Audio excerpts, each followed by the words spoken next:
Okay, hello everyone.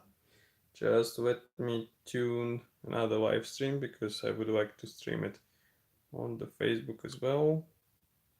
I'm just trying to find the perfect spot for streaming. The camera just doesn't want to sit in place. So now I should be able to launch the live stream for the Facebook, and I hope it will work. And the only thing I will have to do additionally, I will have to tune the stream so that I can see what you're writing on the YouTube. So just give me a second. Let's switch it on. Okay, so it is here. First of all, I remind you, don't forget to switch the quality to HD, what I'm doing at the moment, so that, the picture will be way better and you will be able to see more details on this in this video. So let's put those tools aside. And what we will be doing today, we will be covering the cockpit with gloss lacquer. I will be using the Mk.V glossy varnish. It is quite easy and useful paint, I would say. As you can see, we have metal ball inside. I think you can hear it. That's why it is easy to mix the paint. You just shake it and you already have the mix. That's a yellow cap actually hints that metal ball is inside. So if you're going to buy some Mk paint, you can be sure that you have metal ball if it has the yellow cap. So just let me take my airbrush. I'm going to try it if it's working, not like the last time. And we will be applying this varnish on the cockpit. Why we need it? We will need it before weathering, before applying any washes on the cockpit, and before doing any replicating any scratches. Some modelers do scratches straight away on the, let's say, on the paint, but I don't like such approach, because if you do something wrong, you can't use the thinner in order to erase those errors, and then you end up with repaint or maybe with ugly finish if you're lazy enough. So that's why it's better to do it like this. I forgot my magnifying glass in another room, but we don't need it today because it will be basically painting and also assembling some other elements. So let me switch on the air compressor. I'll turn down the pressure because we don't need the high pressure for the thinner. Okay, it seems like it is working more or less. So now we apply the glossy varnish and it's a bit stuck, so I'm going to use 2 hands instead of 1 because otherwise it will be a bit tricky. So yeah, here it is. We open it and we are good to apply it straight into our airbrush. So just I would do 1, 2, 3, let's do 4 drops. As you can see, that's more than enough. I think it will be more than enough. So now I'm going just to put it aside because we won't need it anymore. I won't be replenishing it because in my opinion such amount should be okay for the cockpit. Okay, so let's take this paper. I would like to see first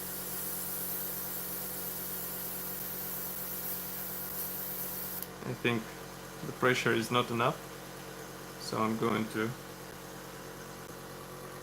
tune it up.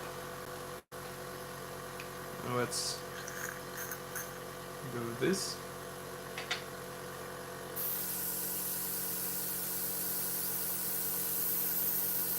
Okay, now it seems to be working, so let's go. First of all, I will just blow it around in order to blow away all the dust. And now we go with the glossy varnish.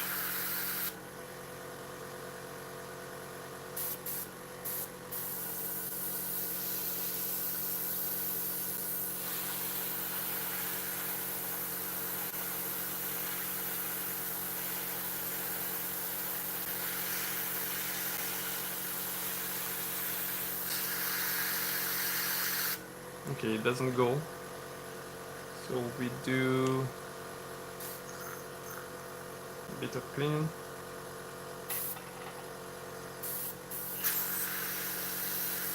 This now it goes.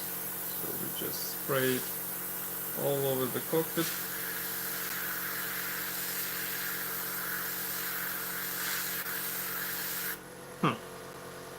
Something strange is happening with this. Let me check the needle. Needle seems to be more or less okay. So I'm just going to remove this paint left over.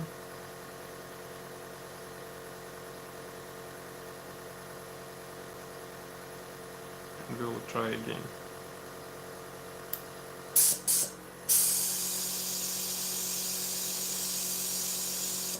It just doesn't go outside, so it's interesting why.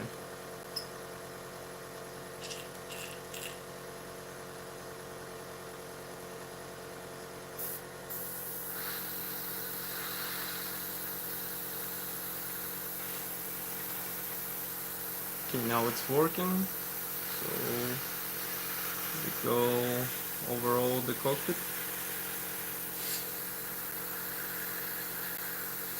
Now it's not working again.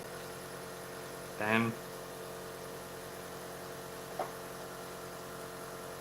Let's do addition the thinner drop because I think we will need it. Okay.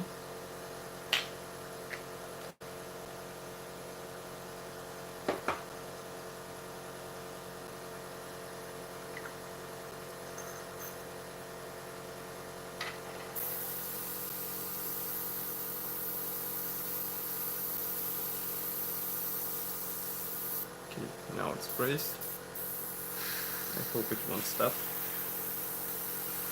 spraying, but we are going to apply a really thick layer of the glossy varnish in order to have everything secured in place. Why secured in place? Because it will be helpful also for the for thin PE parts. Glossy varnish actually fixes them in place, and you don't have to be afraid that something will jump around and go away. Actually, we will have to do the same thing on the fuselage cups, but one of the fuselage cups is now in the drying room, let's say. Why? Because I applied the... Just a second.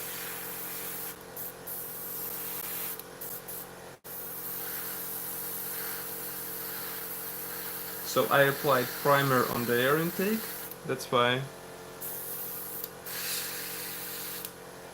it is in drying room. So it seems more or less okay, but I would rather do several more drops of this gloss varnish in order to have a bit more convincing finish.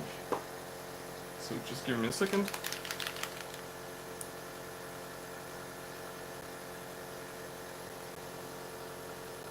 One, two.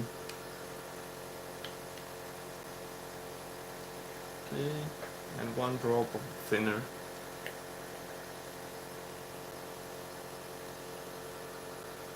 Up. Okay.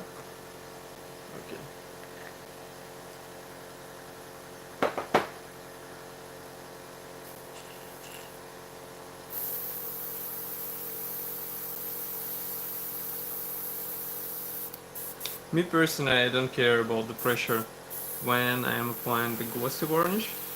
Of course, the less is better, but here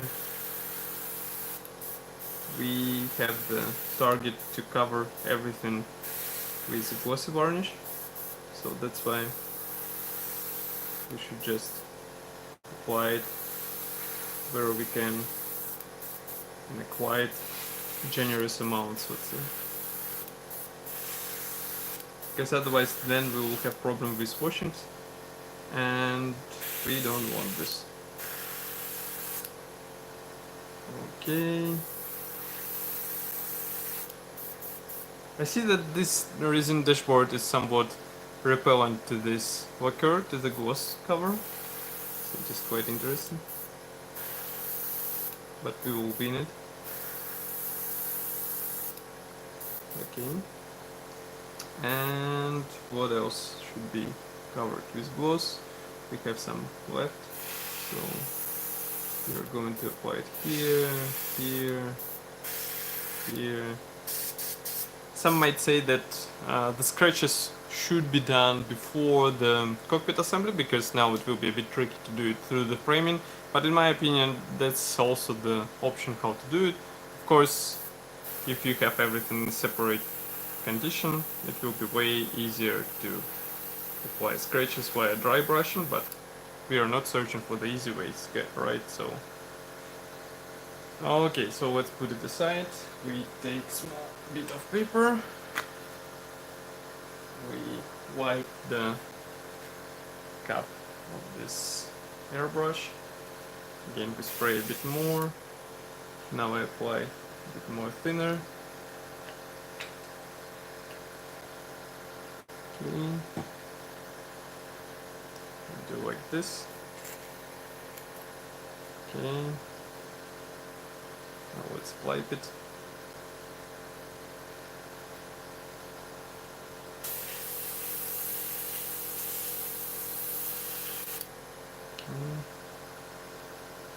Always clean your airbrush straight away. I mean, do not wait like, yeah, I will clean it later or something else. It's not that cool thing to do to your airbrush. And I mean, you wash your dishes, I hope, as soon as they are in the sink, so that's also the thing to consider. Okay, and if you don't wash the dishes, well, you should try this, because it's also quite interesting experience. And your wife will be happy.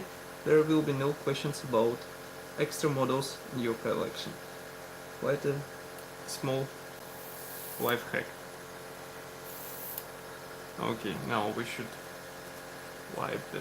Thanks for the like on the YouTube. I appreciate this.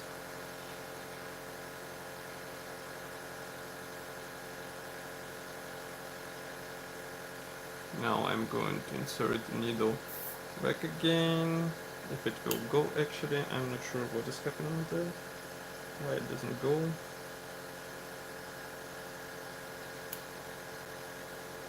Come on.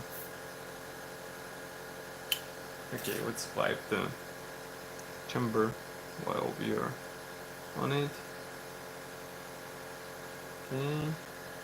Now we are going to switch it off so that we don't terrorize neighbors with this sound. Actually, another interesting thing which I'm looking forward to is checking the new products from the Sparmax. It is usually presented in the Spielen-Warenmesse exhibition. So we will see what they present. Maybe I will get something for myself, because my Sparmax is already old and I would like to have something more reliable. Actually, not reliable, but silent, and also maybe compact. But actually, place is not the problem for me. For me, the biggest problem is the sound, because I mean, during the night with all this sound, you can't do the builds. That's not such a good thing to have. Okay, so once again we insert the needle, we wipe it, again wipe it, and let's close it. I'm not sure if you read the fresh info from Eduard. If not, I recommend to check it because they have published some plans on 2019, but we can talk about them here. Just let me clean the airbrush once again, and I will tell you several interesting things which are described there.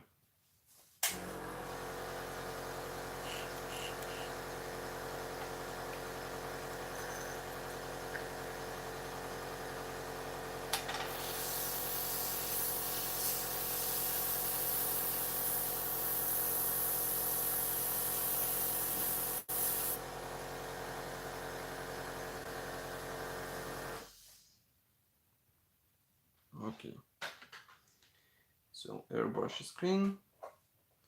Cockpit should be drying out for several hours, so I put it underside the assembly manual so that dust won't get on it.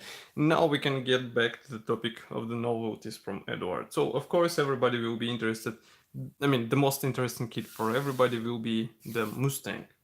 Mustang in 148 scale, that will be a completely new tool release from Czech manufacturer, and we should expect it somewhere in the summer. So I think it will be really interesting to see how they do this.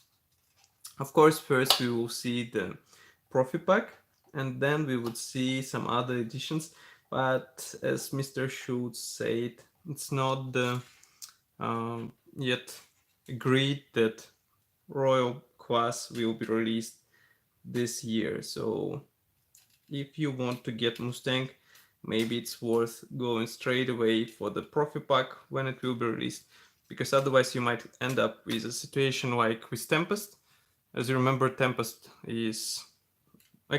was sold out for several weeks. I'm not sure how it is now, but usually all those new toolkits from Eduard, they're sold out during first days of the release, and then you have to wait while this kit will be restocked, and it's not such a good experience in my opinion, because I can tell you that it's not done straight away, and sometimes you have to wait even 1 month.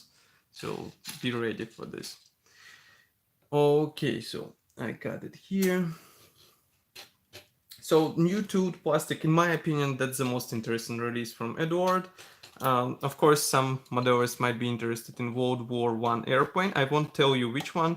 Go and read Eduard info, because there are some interesting things described. What I will tell you is that there will be also several jets. They are not from Eduard. They're limited editions which are created in cooperation with some other manufacturers. And in my opinion, those might be quite interesting. So even more interesting is that Eduard will be cooperating with Revol, and Revol will be providing them with Tornado. So Tornado kit, I think, will see the light during April. So just follow the updates from the Czech manufacturer and you won't miss it. But that's quite interesting that Eduard finally cooperates with a German company, German model maker, and maybe we will see more of the interesting kits from those two. They are also planning to work on their own limited editions. There will be 1/32 scale BF109 once again. So in case you missed the previous releases, you will have a chance to get it again.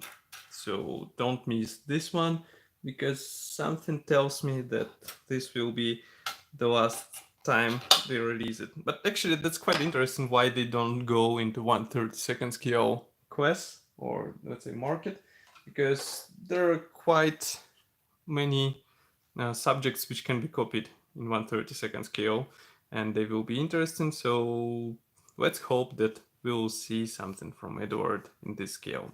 So with fuselage half, as I said, I applied the air intake on the another fuselage half. The same can be said about the tail wheels wells. So what I'm going to do now is I'm going to apply the one cockpit rib here, and that's pretty much all. Here we don't have to do anything, while on the left fuselage half you had to apply several parts because they were on the real airplane, obviously. So which part we need is a E15. It's a small spar, as I said, this one. And now I'm going to sew it off and we will glue it into place. Obviously cockpit will need repainting because I sprayed the left half cockpit with primer. Of course there is a bit of overspray. I did not want to mask anything because I thought it would be good to apply another layer of paint. So that's why it's not difficult to reapply, to redo whole process and to have a nice and clean finish. So, okay. Now I need sharp tweezers because this part is quite tiny, as you can see. And we are going to glue this part in place by placing it first in the special slot, and then we just use the extra thin glue, which will fix it in place instantly without any additional movement. So let's apply it here. Note that I'm not touching the connection point, I'm touching the part itself because glue is so thin, it just goes down the part into the installation slot and you're good to use this part straight away, or actually glue it straight away. So let's close the glue, and now I'm just thinking what to do with these attachment points because they're quite interesting in their position, because as you can see here they are going into the surface of the cowling, for example, or the fuselage. So we'll have somehow to clean it in really careful way in order to avoid possible damage. But let me check the assembly manual because I'm not sure if we are done with all internal components. As far as you can see, we assembled the cockpit, we also assembled the wheel wells, we assembled wings, and what is next? So all other, let's say, components, actually we can assemble tail wings, and all other components will be combined with closed fuselage and joined wings. It's a bit pity, let's say, because basically you can't build the parts separately. You have to build them in all together, in combination, let's say. But what I would like to try is to clean this fuselage half. So we will place it. We'll place it like this.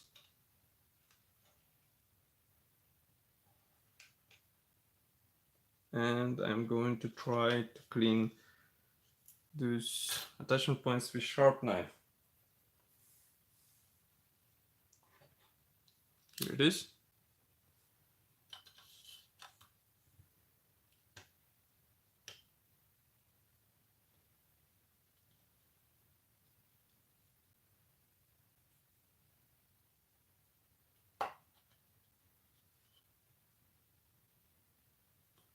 Okay.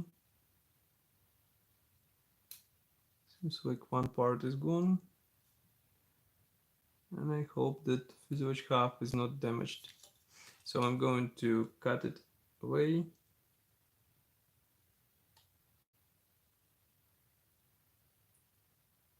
I will still leave the small tab. I will send it off a bit later when the fuselage half will be joined, but I just don't like those huge pins going out of the fuselage, and well, we have a chance to clean it, why not to do it straight away. Okay.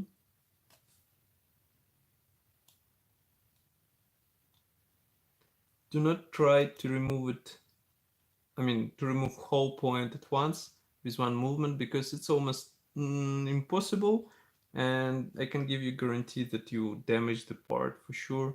You damage the fuselage hub, and then you have to fix this visible spot somehow, and that's not such a good experience in my opinion. Then we are going to cut away this part.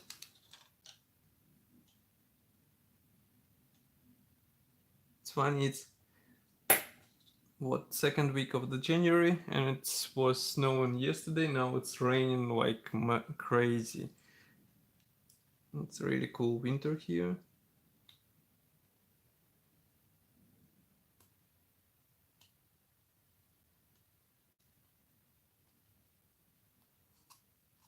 Okay, so I removed the small tab here.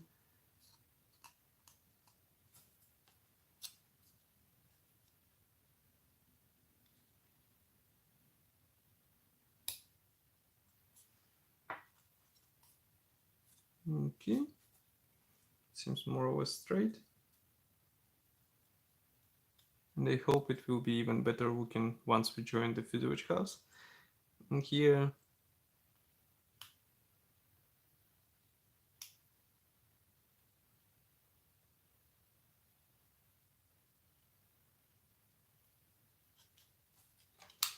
I will use sharp knife once again. Okay, we remove this plastic stub.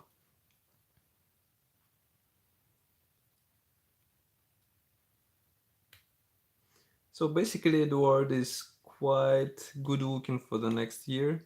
I mean, for the next year, for this year, for 2019. They also have some improvements in technology, so it will be interesting to see how they will influence the final products.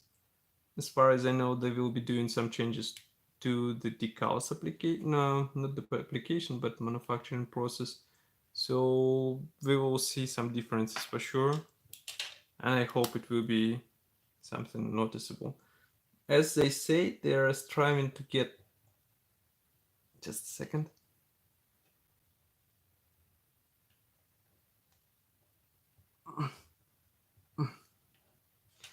It's really thick attachment point. Okay, so they're striving to get the same chancer high. They're trying to get the same level of quality as cartograph, and without any increase in price. So it will be really interesting to see if they will succeed in this. But I mean, Eduard should succeed in this because they have already some samples and they promise to show it in Spielwarenmesse. So it will be interesting to shoot them and to show them to you if we will have such a chance.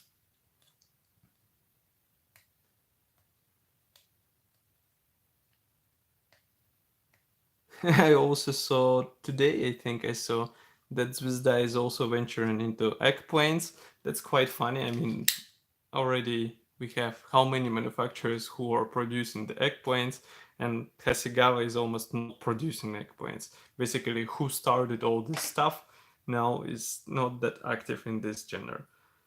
I mean, all those repacks are not counted. So it's quite funny. Of course, Zvezda will start with Russian subjects. That's quite, I would say, good. No need to be sorry. I mean, we all have the stuff to do, and I had it too, because during last video we did really basic stuff. Yeah, cute come-off is quite funny stuff to have. I think I will do the build with it if I will have a chance to get it. But what I'm looking the most to see in person, I didn't see it in person yet. I would like to check the Yak 150 in 148 scale. That's a really beautiful aircraft in my opinion. I even have it on my business card. So in 148 scale it should be even more impressive, I would say. And it shouldn't be big. unlike all these modern jets, I'm not that huge fan of modern jets in 1/48 scale. Yes, they do look impressive, but it's not that engaging as World War II aircraft, and that's why it will be interesting to see Yak in this scale in the finished state. I know that their sales already started um, in Russia. I also know that some models in Russia already finished it, but I would like to take a look personally on this. Okay, so fuselage half is ready. It's quite easy to clean it. Shark mouth, you mean on the yak or on the Kamov? Because I'm not sure if we are talking about the same subject. And now we are going to check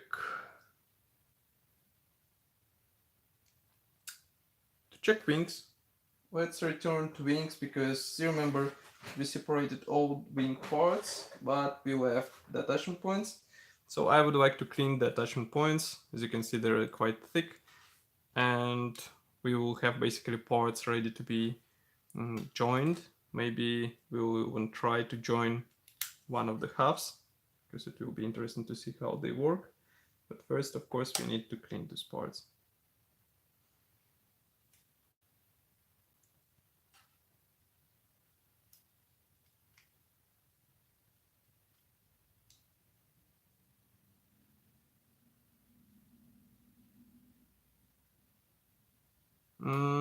MPM Mk.V.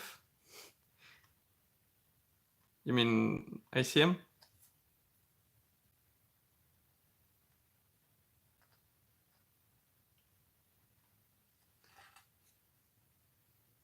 Because MPM, what we were checking MPM recently, it was B18 special hobby. But nothing with MPM.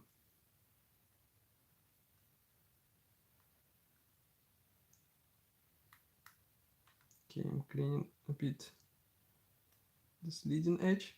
Again, I won't be really crazy about it because this leading edge will be cleaned with sanding.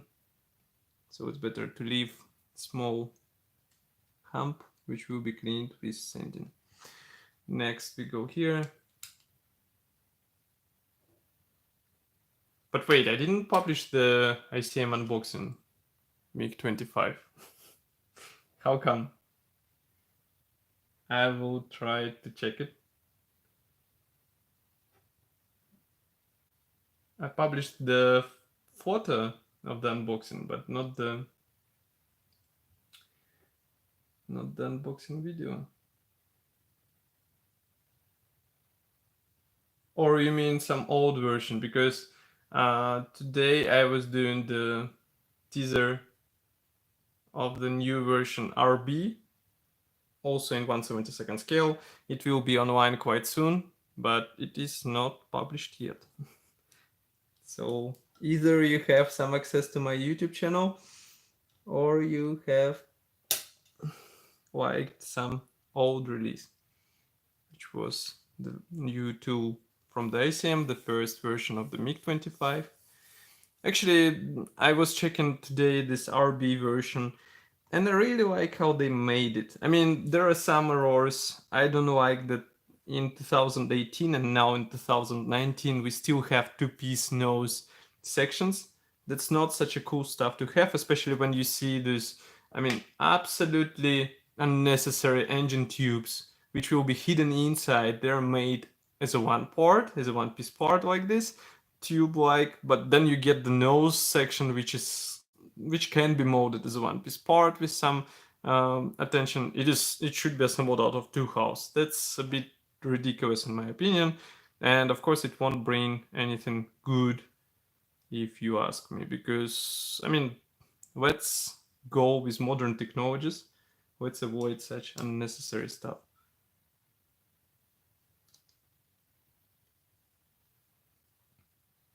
That's not old video, that's published video, let's say.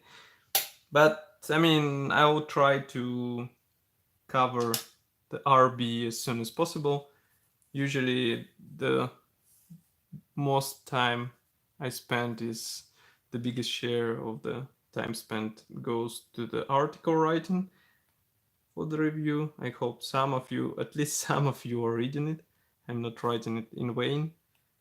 But video is ready already, so I hope Mk review will be online next week. They also released this winter version of the E153, quite funny aircraft. What I'm afraid of, I've never done the rigging.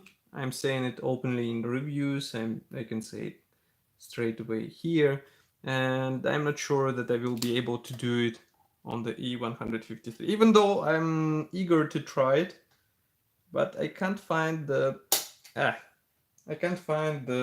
nice, let's say, tutorial on how to do the rigging on the biplanes. So if you know any good one, it will be interesting to read about it.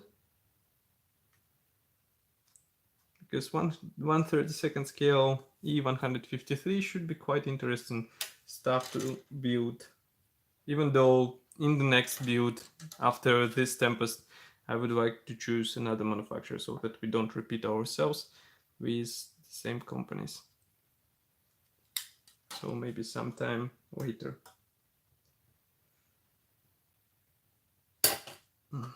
Okay, so one more attachment pin. This lower half is quite crazy with amount of the attachment pins. So I'm just cleaning and cleaning and cleaning. Thanks, George. I mean, if you can write it in the comments, that would be cool, because, I mean, I like some World War I airplane models, and I mean, the only thing that stops me, I hate it to be without rigging. I see some models are like, yeah, I don't care, I'm building it without rigging because I can't do it, and then they have the model without rigging, but that's not cool, and that's not how aircraft was in reality, even though I'm not such a crazy fan of being up to the reality, being close to the real subject.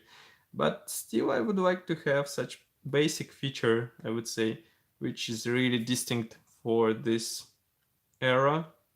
That's the rigging on the biplanes. So that's why it is really important for me to learn it and then to try to replicate on my model. So almost all attachment points are gone. I mean, not gone, but these small stubs are left, as you can see here. And I'm going just to clean one more here in ailerons area, and we will be good to go. And by the way, with flaps, I'm quite surprised. As you remember, P flaps should be done by cutting, I mean, of course, they should be done by cutting off this area. And I'm quite surprised that we don't have thinned part here. Why? I mean, I'm not sure, because it would simplify the separation of this area. You will just cut where it is drawn and it will be good to go, but otherwise you have to go by the panel lines and it will be really tricky. So that's why I decided to opt out of the PE flaps and to go with standard kit. Maybe I will even close the cockpit, because I would like to have aircraft ready to fly in the class, I mean, ready to fly, even though I don't think that my build will be a contender on some big model exhibitions. Still, it would be funny to show it on the Panthers Cup, for example, which is coming in the March.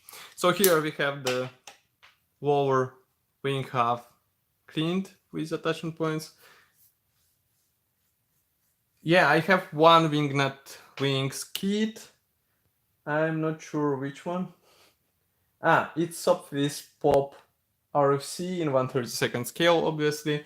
So it would be also interesting subject to build, but what I'm also, let's say, more or less interested in building is 148 scale keys from Eduard, because they're not that big. Once you assemble, it's approximately like this, but again, you can play with these Wazenja decals and something else, so it's really funny thing to do. And with this wing half, we can try to do dry fitting. Of course, it's a bit funny because this dry fitting won't show us anything, because I'm not even sure how the halves should be. So we need one of the wing halves in order to have the right guiding, and that will be the right wing half. So here we have only 2 attachment points, as you remember, so I'm going to clean them as well, and then we'll try to test fit everything together with fuselage half. Okay.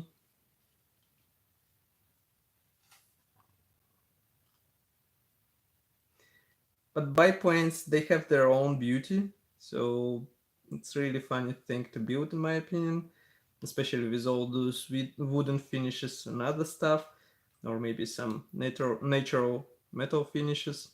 So it would be cool to build it if I would know how to do it. Maybe I will start with some basic stuff, I mean basic models which have really not that many rigging lines, and then I will proceed with something more complex just to test myself. Okay, one more pin is gone. I'm not going to clean it off completely, as I said before. That's the top wing half, which has assembled wheel well. As you remember, we did it in the previous videos, and now we are going to position it together with lower wing half. Overall, it looks more or less nice.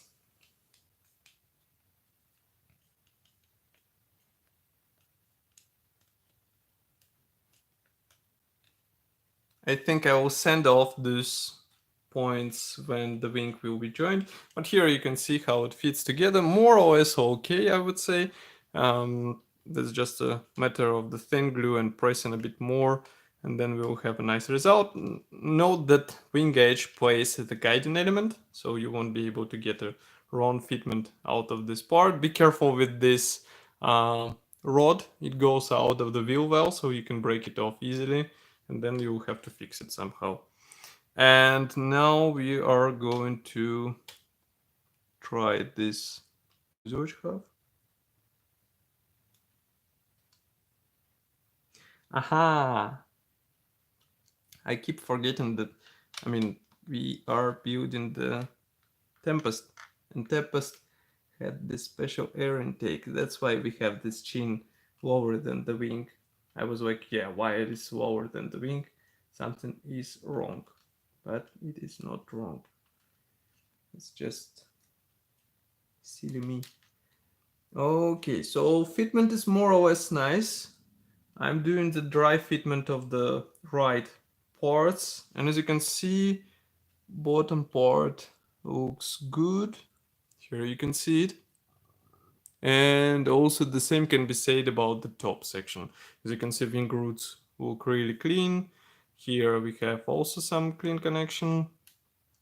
And inside, of course, everything is also okay. So I think we will have really good result. I'm not sure how it will be with air intake, because as you can see here, this installation line goes straight there, so we might have a bit of problems, but who knows. But overall, I like how it looks all together, so I'm looking forward to joining the fuselage. Fokker D7. I'm not sure if I have it in my collection. And I can't see it from the first sight. What I see is some Newport, also, and that's pretty much all. I'm not sure where all my World War I aircraft are. Maybe in the different row. Maybe in the different room. Who knows?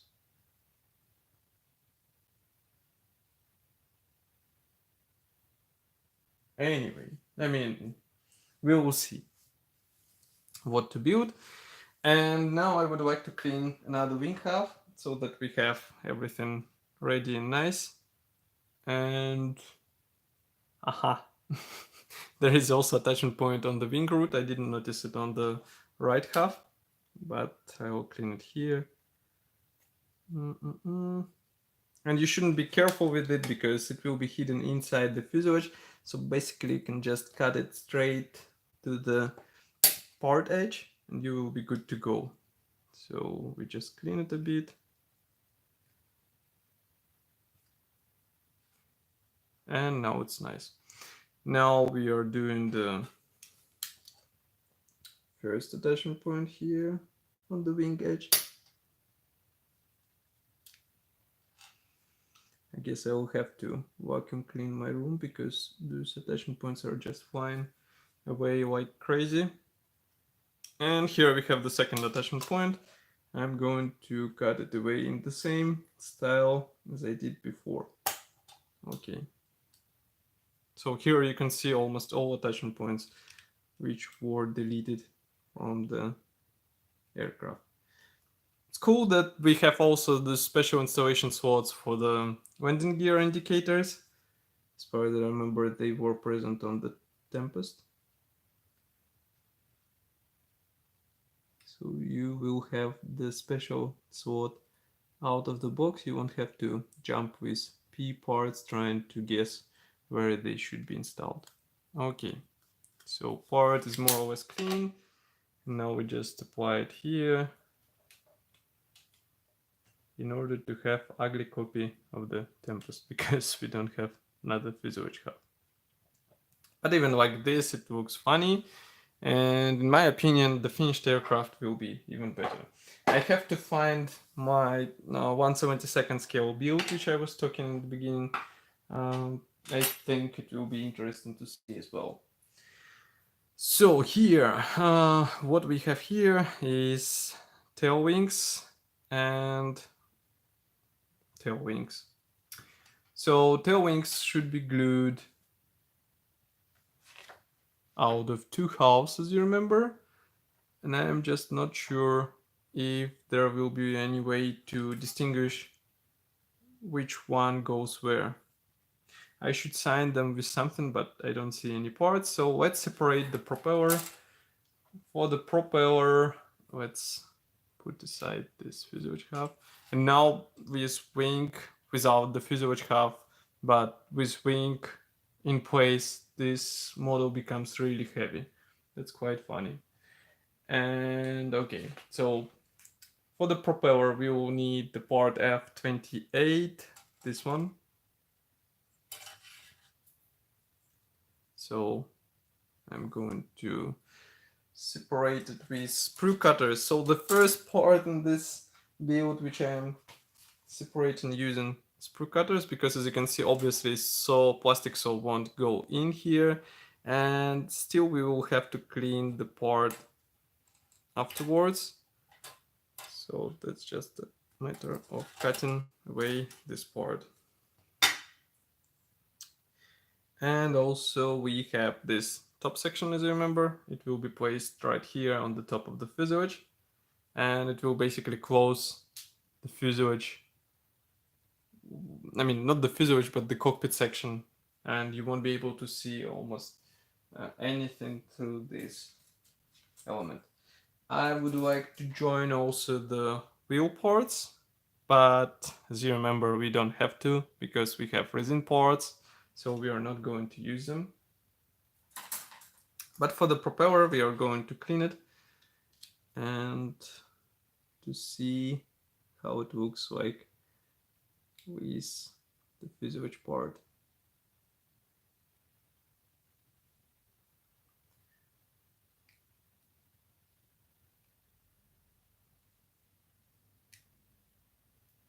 Actually, it's not important to clean it properly because, I mean, anyway, it will be hidden inside, but I hate to leave parts like this. Some modelers do. I do not do this, only in exceptional cases when it's hidden somewhere else. But now we are going to clean it. I think this aircraft might be funny to replicate with engine inside. So maybe I will do another version with engine. So here you can see how it looks with propeller. Quite nice, yeah. So that's all for this video review, for this video session, let's say. I'm glad that you joined me today, even though that's a Saturday evening. You still found the time to join my live video. I appreciate this, truly appreciate. And of course, if you like this video, don't forget to press the like button because it will help us greatly. You can also subscribe to our YouTube channel, especially those who are watching on the Facebook, because on YouTube channel, I'm also answering your questions because on the Facebook, I am not seeing what you are writing. And of course, I will see you tomorrow. I hope we will have the cockpit ready to be glued and weathered. First weathered and then glued, but if not, we will be working with exhausts. And I think I will do it as a separate build video. So thank you for watching, thank you for joining, thank you for commenting, and we will see each other tomorrow. Bye.